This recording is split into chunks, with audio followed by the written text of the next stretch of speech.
It's the 7th of February, 2022. It's a cold but beautifully sunny day here in Northern California. I've been looking at memories. Memories seem to be in one sense, the essence of what it means to be a human being. We think that we are the content of our mind. We are these memories that have been stored that in a sense, define us. Yet memories are a terribly dangerous, double-edged sword. Most of them are knotted in place with regrets or shames or resentments or longings or what ifs. And the tighter that little knot becomes in our brain, the more that particular memory replays and defines the content of our life for us. It's a physical thing. To say that it's psychological or kind of amorphous is to misunderstand the tangible nature of a memory. It's the energy of my body constellated in the neurons of my brain in a pattern that gets reinforced, and the energy then circles round and round in that pattern and plays over and over again and becomes a memory of a memory of a memory of a memory until it becomes untruth, until it becomes unreal. Yet it still plays and it still dominates so much of a person's life. Psychotherapy is relatively inefficient.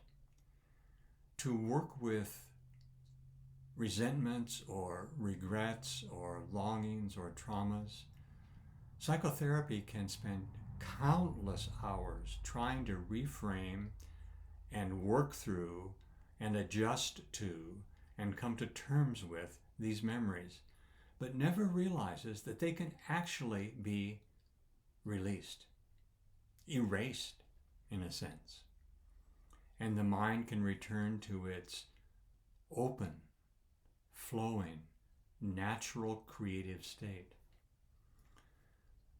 It requires some ritual, it requires some Qigong work, where Chinese Kung means work and Qi means energy, working with the energy. And physical Qigong is working with the energy of my body in ritualistic forms and allowing that energy to flow more freely and more healthily through the meridians of my body. The same is true with the structure of my brain. I can work with the physical reality of a memory or a series of memories that are knotted in place by a circular movement of energy. For instance, there's an uncomfortable memory that keeps playing over and over and over in my mind. I can come to a quiet state using some motions with my hands in rhythm with my breath to let my mind quiet down a bit. And then I simply visit that constellation of memories, but very, very generally, not specifically. Not calling to mind the emotions, not calling to mind all the content of that memory, but simply the broad contextual outline, the people that were there, the event. And then I say to myself, I am completely responsible for using my energy to hold this in place. It's no longer real, except in my mind. It has an effect, but the effect is my responsibility. Then I go to each participant in that event, and in a very general sense, without calling to mind specifics, I say, I'd like to let forgiveness for myself and you in this context flow. I'd like this whole memory constellation to release. May forgiveness for me and for you, may acceptance for me and for you now flow freely through my mind.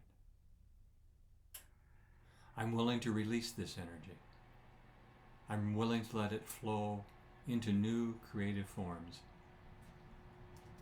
I'm willing to forget this. I'm willing to forget this completely. Now stop. Say thank you. It took just a few seconds. Don't think about it and don't analyze it. Don't stop to think of what I might have accomplished here. Just assume that you've done an energetic practice that's begun to release that energy. Just like an arm stretch will release a knot of energy in your shoulder. You'll have to do it again.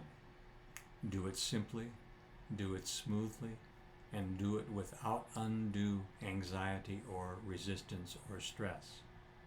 Repeat the work anytime you feel it's appropriate. Gradually you'll find that unless you work hard at consciously keeping resentments and guilts and anxieties and desires in place, they will naturally fade. The question is, do you really want them to fade? Do you want to let your life flow freely into the next moments? Or do you want to hold on? Are you getting something from holding on? Is there some sort of identity attached to holding on to these things? Because you don't have to. It's just energy. It can take new patterns merely with your permission. So, the question in life is, do you want to hold on? Or do you want to let go? Nice to visit with you.